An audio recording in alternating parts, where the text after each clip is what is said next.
But it is that time of the week and that time of the morning to catch up with Dave Clare from HC Midwest. How you doing, mate? Mate, I am shuffling.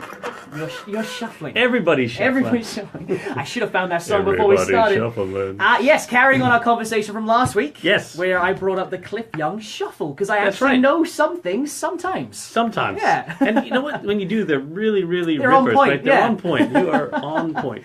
Okay, so yeah, we were talking about, redirecting costs, cutting costs, and things like that last week, and then you did segue beautifully into the next topic I want to talk about anyway. Like, it's almost like we're in sync. We'll get into other boy bands later.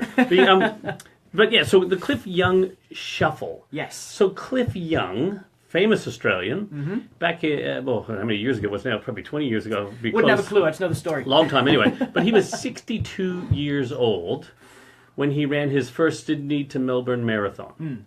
Okay, one of the largest marathons in Australia, right? And it's one of obviously the most famous. It's kind of like the Boston Marathon in the States and stuff. But so the Sydney to Melbourne Marathon, 62 years of age, first marathon he's run, takes a day and a half off the race record.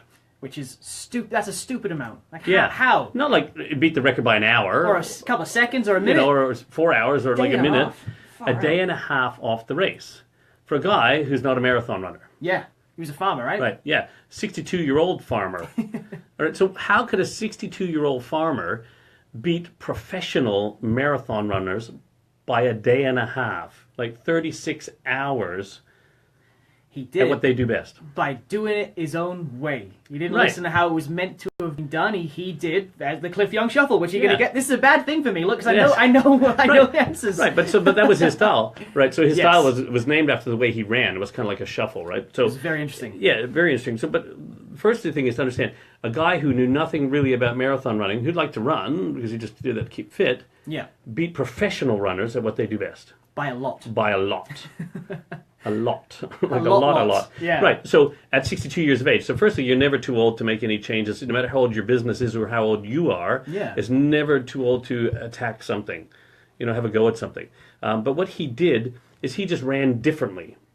He didn't run like a marathon runner should run. This is how you should run a marathon. He just woke up. He was like Australia's Forrest Gump. I was running. And he just started running. He woke up and he ran like, I don't know, it was like 18 or whatever, 20 hours. Some days he just ran through the night and just kept running. Everyone else was telling him he had to take breaks at certain points. And That's he was right, like, no, because I'm that's good. the best way to run a marathon. Okay, because that's the best way. So best practice says this. So when you're looking at your business, looking at other places for best practice, just remember best practice works for them in their business, in that market, at that time, based on their culture and all that. Yeah, we should study best practice, but learn what of that could work for us in our market and our thing, but don't say, well, just because it works for them, it's going to work for us. Yeah, make the best practice for your own situation. That's right, in your own business. We've said the market is the market. You can't change the market, so you need to adjust or lose. Right? So he made adjustments based on what he wanted to do to run the marathon. Yeah. Now, how are they running the marathon now? like Cliff Young did. Yeah, everyone's shuffling. That's mean, Yeah. everybody's shuffling now. And it's like when we talked about the Fosbury flop last week. Yep. Same thing. So everyone's jumping over the bar like that. Now everyone's doing the Cliff Young shuffle and running the way he ran when they run the marathon. So we're waiting for another person, to shake up the marathon business, big marathon business all over again. Yeah. So anyway, so for businesses out there, it's never too late to start. You're never too old. Your business is not too old.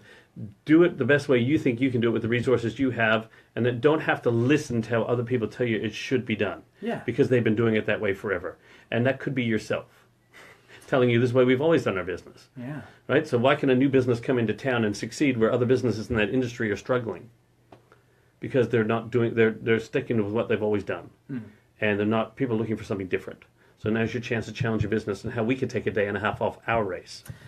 If somebody needs a hand, either running a marathon right now or business Yeah, I'll be questions, the last person to ask about running a marathon. or business questions, of course, to shake things up, mate. How can they get a hold of you guys at ATC Midwest? They can call us on 9923-1400 or email us at engage@atc-midwest.com.au. And last week we ran our very first pulling costs or redirecting costs event. Yes, yeah. And we're going to be running another one on Tuesday the 28th of March.